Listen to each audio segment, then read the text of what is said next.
Sa mga liblib na baryo sa Pilipinas, may mga nilalang na hindi mo dapat pagtiwalaan kahit kamag-anak mo pa.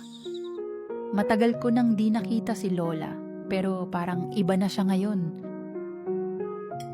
Habang kumakain kami, napansin kong hilaw pa ang karne.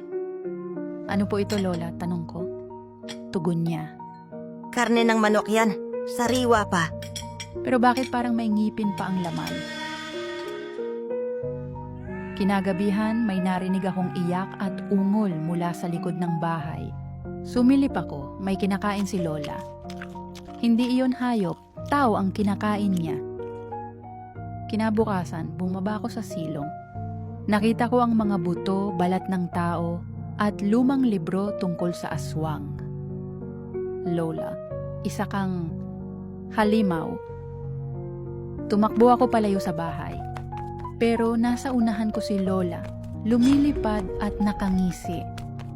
Wala akong ligtas, kahit saan ako magtago. Nakakuha ko ng buntot ng pagi at tinaga ko siya.